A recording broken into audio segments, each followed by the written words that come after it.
That was absolute cinema. I know it's just game 3, but can we give a round of applause to both of the teams, the Oklahoma City Thunder and the Dallas Mavericks? This series has been the best series of the second round, and it's going to continue to be. I originally picked the Mavericks to win this series.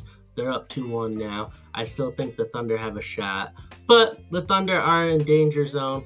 They what they don't have home court anymore, and without Chet Holmgren or anybody real, or J-Dub for that matter, taking a step to be Shai's second option on the road, they're going to lose every road game. Because today was a perfect example of the age that and the lack of experience that everyone has been talking about. I've been talking about it for a while. Shai GilgeousAlexander was the only player on the Thunder that really showed up and brought consistent production the whole game. Chet Holmgren, right off the bat, missed 2 free throws in Dallas. That's how he started the night. The only times he was really getting anything was off mismatches, but offensively he was not there. He struggles, and he keeps struggling against Derek Lively and Daniel Gafford since they are more physical than him. Now, Chet Holmgren's defense has been amazing. He had 5 blocks in the first half.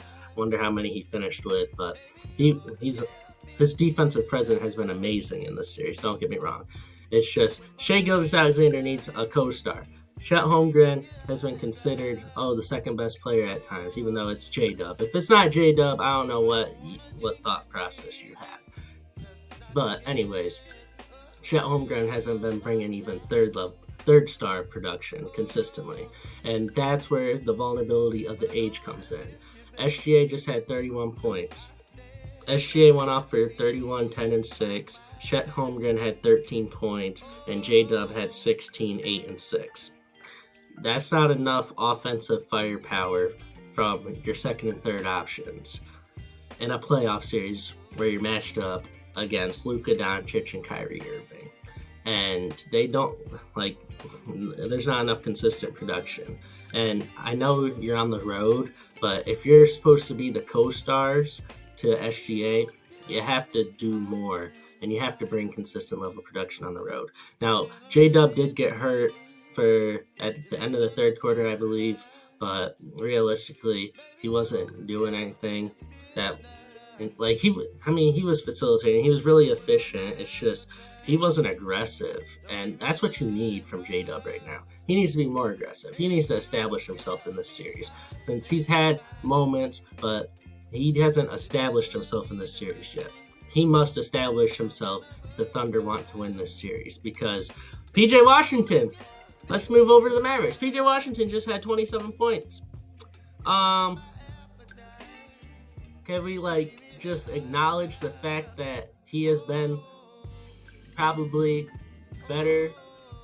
He's been the best non-Luka, Kyrie, or SGA player this series, and that's insane to say, because PJ Washington, he was looking like Flight Reacts through the first round, 6'8" version of Flight Reacts, and now he's locked in. He's finally got confidence. I did say in my series preview that I expected a big series from him. Well, he's having a big series right now. 27 points, 6 rebounds, 2 assists, and yeah, he's been playing a lot better. He's doing his thing. He's outperforming Chet Holmgren and J-Dub right now. That's not something you want to see if you're the Thunder, because you also have to factor in the fact Kyrie Irving, 22 points, 7 assists, and 5 rebounds. Kyrie Irving was also cooking in the second half. Again, you're not slowing him down. Luka Doncic, 22, 15, and 5. Lou Dort's been doing a great job. Those aren't great Luka Doncic numbers that we're accustomed to seeing. But if you're going to have PJ Washington outperforming J-Dub and Chet Holmgren, this series is over. I'm sorry. This can't keep happening.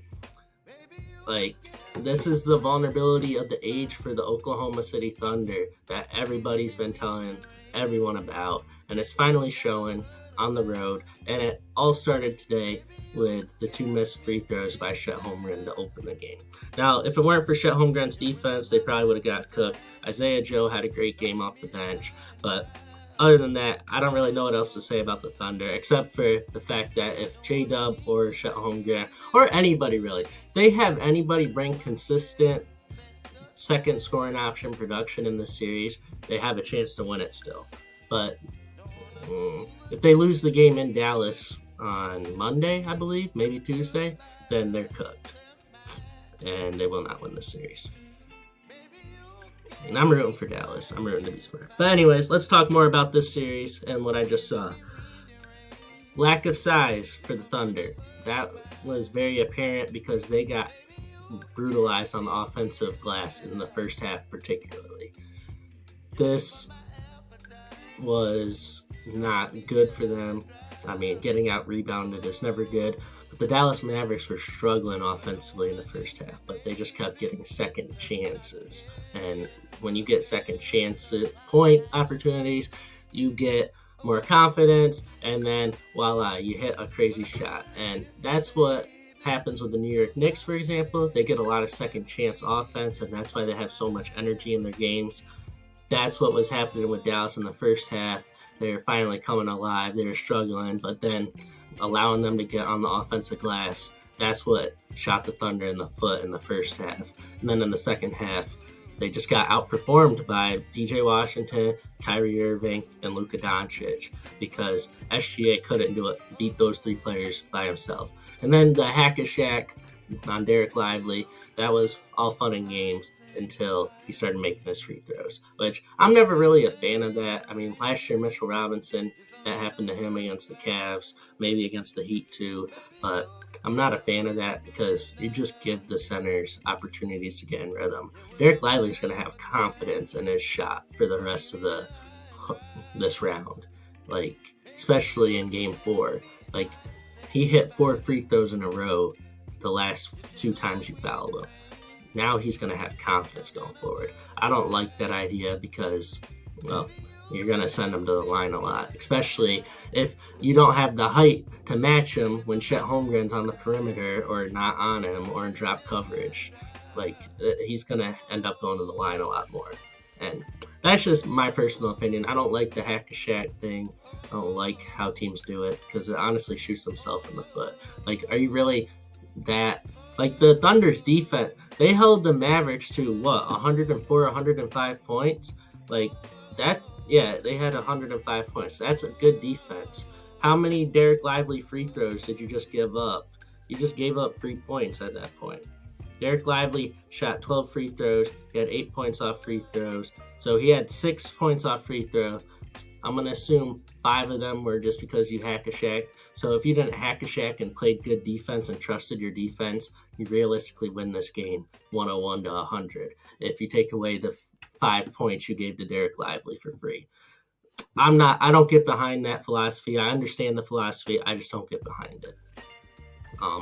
But yeah, that's my personal opinion on what we just saw there. Is there anything else I want to talk about? Gafford gets hurt every game, so Lively's going to be very important. But realistically, Lively's the center. He's the center of the future for Dallas, so it doesn't really matter if. Okay, it does matter if Gafford's hurt. Whoa, let me slow my roll. It does matter if Gafford's hurt. It's just all this is helping Derek Lively develop. I mean, he is a rookie, just like Chet Holmgren. That's why I want to cut Chet Holmgren slack offensively. I'm really more talking about J-Dub and just everybody else who's more experienced because Chet Holmgren is a rookie. And I do understand that. And I'm not going to go in on him offensively because a lot of rookies struggle. Don't worry. But the last thing, comeback kids. Mavericks are the comeback kings. At this point, they've been down double figures more than I can count in the playoffs and come back and won games. So never count the Mavericks out. But the most entertaining part of today was definitely Luka Doncic versus Lou Dort. They're jawing at each other, trying to get flopping calls on each other. It has been entertaining. The only downside to this is that Luka Doncic is getting seriously beat up. Now, could he be acting? Absolutely. He is a Oscar award winner when it comes to acting. I won't lie. He could win an Oscar. But you see the force he's hitting the ground on certain plays and how reoccurring these hard contact plays are.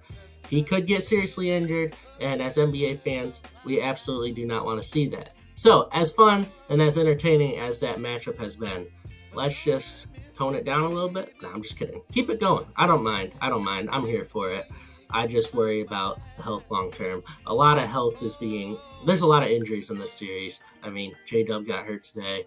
Um, SGA's been rolling his ankle every now and then.